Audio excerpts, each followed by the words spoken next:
As I attend them, first of all, I love them. They make me feel so secure and peaceful and fulfilled. But it doesn't last very long. The following day, I am full of doubts again. And I wonder, when you talked on prayer, and you showed us how you would pray. Well, I've tried that. But again, the prayer is erased by my doubts the following day. For those who are not here, here is a quick summary. The foundation is I and my Father are one. But my Father is greater than I. I am not inferior to my essential being, called Father, but only in the office of the sent. But the sender and the sent are one. So when I am sent into the world, I am restricted. I am wearing a garment of flesh and blood. Depending on my senses, depending on my reasoning mind, which cannot fathom, reveal truth. It has to depend upon the depth of its own being, for that which reason tells it, it cannot do. It must believe that all things are possible to that depth, that Father that we call God. And if it is all possible, knowing I cannot do it on this level, I would do the normal, decent thing and give thanks to my own being for doing for me on this level what on this level I cannot do for myself. But now the secret is how to keep that divine vision in time of trouble. When Paul said, "O King Agrippa, I was not unfaithful to the heavenly vision." He was not disobedient to it. He kept it, knowing from the depth of his own being it would be done. Well, I say to him, it is not enough spoken of in Scripture when Peter said, "If my brother sins against me, how often, O Lord, should I forgive him?" We're living in an egocentric world. The whole vast world is yourself pushed out. It is not John over there. It is this. What St. Francis meant when he said, and on his deathbed, he asked the forgiveness of poor brother donkey. My body, for all the hardship that I have caused it to suffer. This limited being, I must forgive it morning, noon, and night.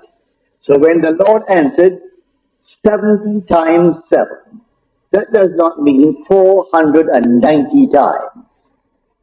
It means until my vision, which is 70, that is the eye, it's an iron. The symbol of the iron is an eye. And 7 is a sword. Until I fix it, so it does not wander. It does not move from one place to the other.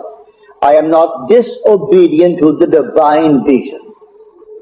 When I keep the divine vision, even in times of trouble, when things are all denying that it could ever happen, He is working, the depth of my own being is working from the model. I supply the model. I want this, that, and the other. I dare to assume that I have it. Having assumed that I have it, it is entirely up to me to hold that model from which He works. He will externalize it in my world if I am faithful to the divine vision. That divine vision need not be some wonderful, heavenly, spiritual vision. It's something based upon the world of Caesar. That's the vision. It is not yet externalized, but I know what I want. I must hold it in my mind's eye. And if tomorrow I wonder, 70 times 7, remember, you come back to the model, because He is working from a model. And the model is supplied by you on this level in the capacity of the sent. You have been sent into this world. Now I say to him, that's what I would suggest to you if you're here tonight. that you simply try to go back to the vision because you became aware that you had wandered. Not everyone is aware that he wandered. At least you are aware that you have wandered from it. You go back to it. Now in the letter he said, the previous week it seemed to me that you were very critical of a multimillionaire in his 80s who is now taking up yoga to extend his earthly days in this world. Do you mean he should have prayed instead? No, I don't say he should have prayed instead. That was not my point. My point is this, that a man in his 80s, not a multimillionaire, he is a billionaire.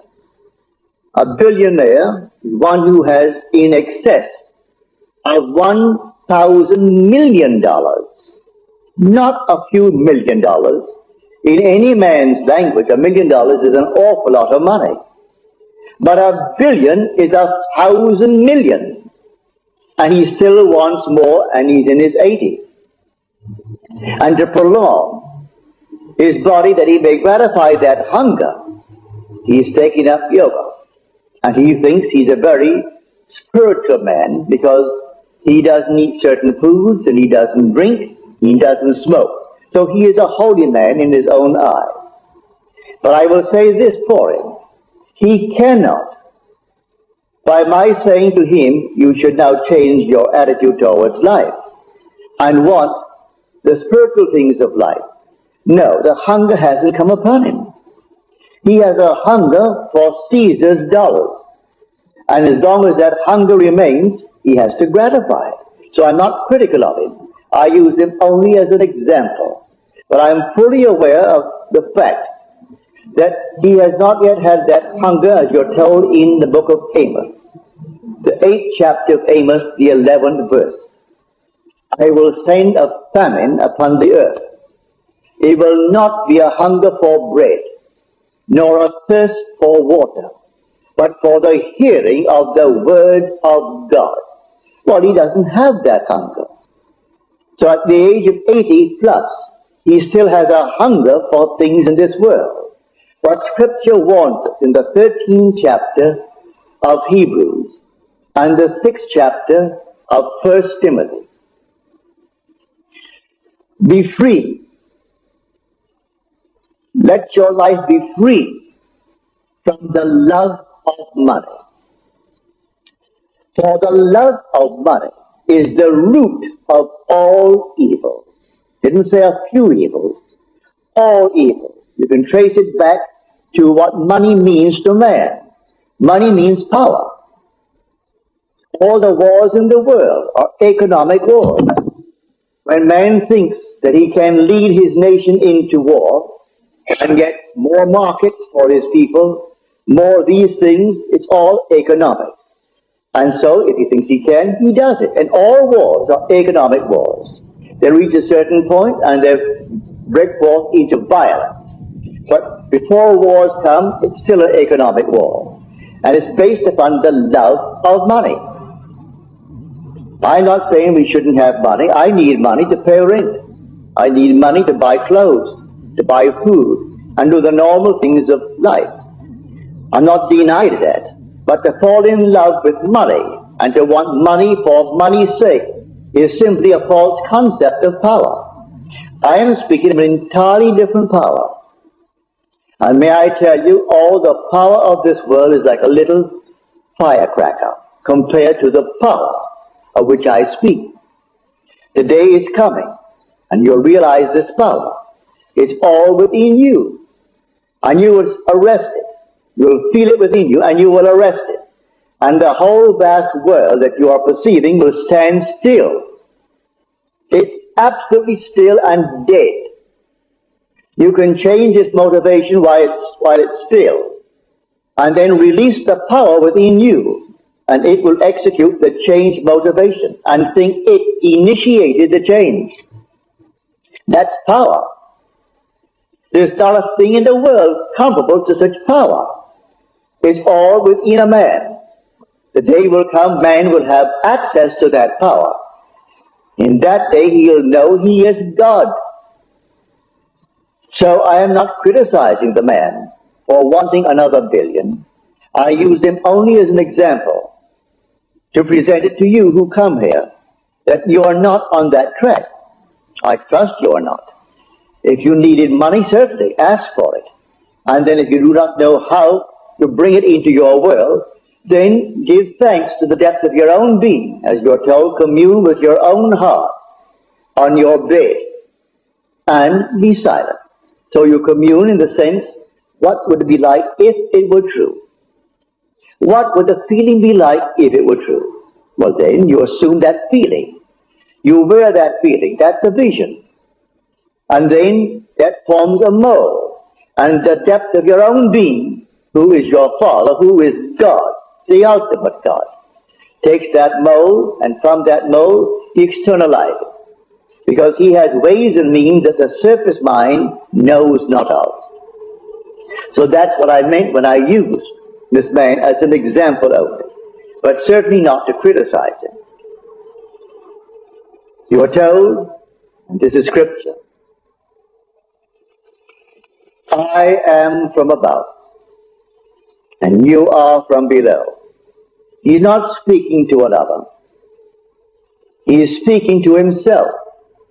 He is speaking to this being down here, this thing. The being within me is speaking to this. And it says, I am from above, and this is from below.